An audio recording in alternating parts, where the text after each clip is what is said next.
Good evening. This is location and function of major brain regions. My name is Hannah Antosh. This presentation is for Biology 515 with Dr. Sandra Barrera. This presentation will cover major locations and functions within of brain structures, as well as cover structural decoupling indexes. The article that I will be referencing comes from Alessandra Griffa and Maria Giulia Preti. Their paper was done for the European Signaling Conference, in which they talk extensively about the structural decoupling index and how it relates to individuals. Before we begin, we're going to cover the major structures of the brain and their functions. The first major structure that we're going to talk about is the cerebrum and the cerebral cortex. The cerebrum is this area up here, the very top. It is the largest area in the brain, and it also has the largest surface area because of the sheer amount of folds that are quite characteristic when we think of a brain. We're typically going to think of these folded regions. These ridges and folds right here, they're called gyri and sulci. The cerebral cortex is divided into two hemispheres, the left hemisphere and the right hemisphere. The left hemisphere will control the left half of the body, while the right hemisphere will be controlling the right half of the body. The two hemispheres meet in the middle in an area called the medial longitudinal fissure that will run from the front of the head to the back of the head. The front of the brain to the back of the brain. The two hemispheres will communicate through an area called the corpus callosum in the very center of the cerebrum. Next up, we have the cerebellum, which is right here. It's about the size of your fist. It's below the occipital and the temporal lobe. The cerebellum is also made up of two hemispheres. The outer contains many neurons, and the inner mainly communicates with the cerebral cortex. The cerebellum is responsible for voluntary muscle movement, such as balance, posture, things like that. Lastly, we'll have the brainstem, which is right down here. The brainstem will connect the cerebrum with the spinal cord. The brainstem is made up of three major areas.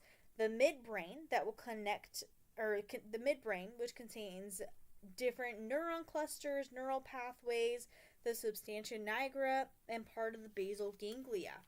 This means that the midbrain is responsible for movement, coordination, hearing. It's responsible for many things. The pons will connect the midbrain to the medulla. The pons is responsible for tear production, blinking, vision focus, as well as balance. And lastly, the medulla is responsible for involuntary is responsible for involuntary muscle movement, such as heart rhythm, breathing, O2 and CO2 regulation levels, sneeze, as well as involuntary reactions such as sneezing, vomiting, coughing, or swallowing.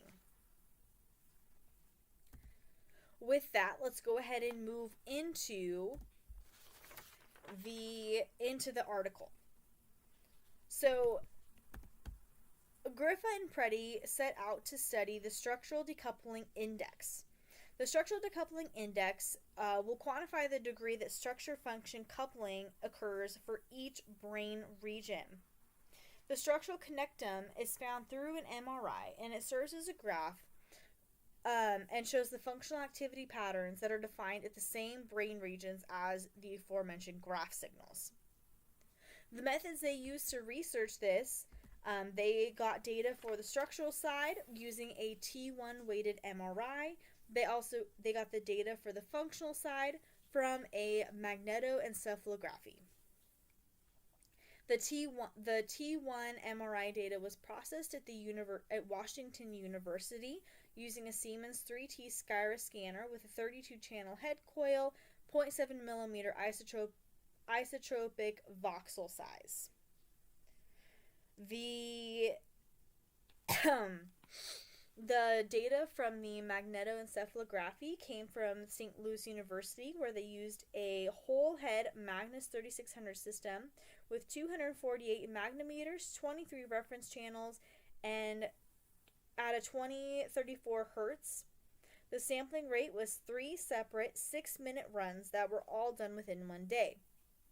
I will note, however, that only two of the samples were used in this study.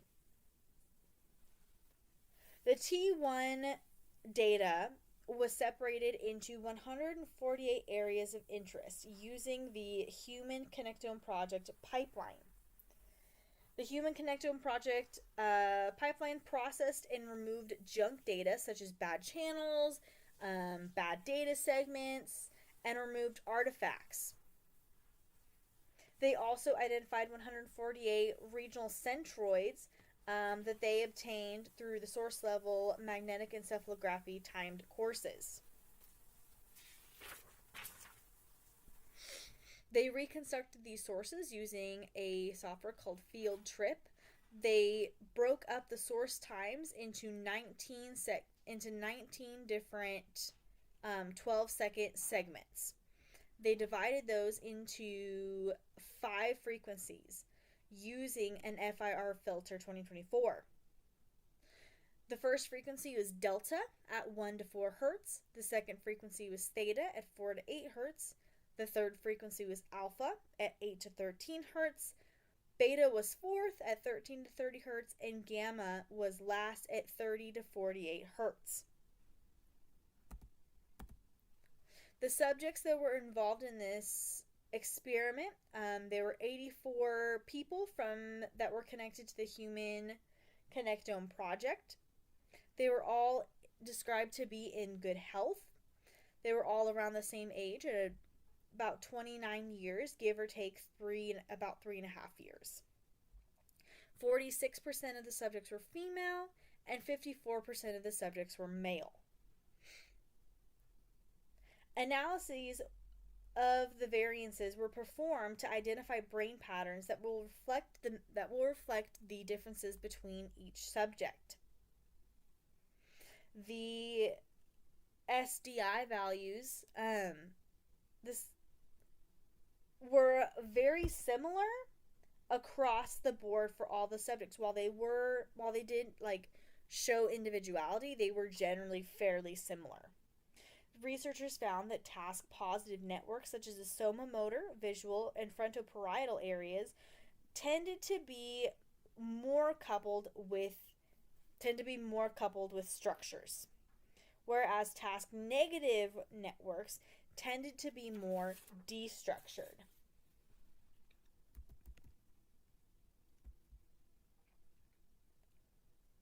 Fast temporal scales with the magnetic encephalography differed from those that were found at the slower temporal scales from the functional MRI.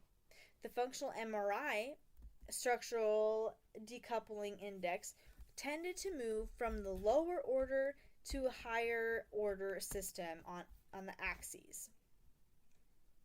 Researchers also noticed that subjects had high uniqueness levels in the alpha and beta strands versus the other strands.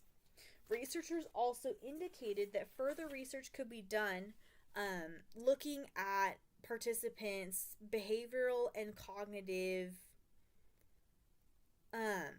by their behavior and cognitive levels to determine whether or not those also may or may not have an impact on their structural decoupling. The references I used for this presentation were Griffa and Preddy in brain structure function coupling as unique to individuals across multiple frequency bands. Again, this was for the European Signal Processing Conference in 2022. I also used Johns Hopkins Medicine, Brain Anatomy and How the Brain Works. That is where the image in my slideshow came from. Thank you.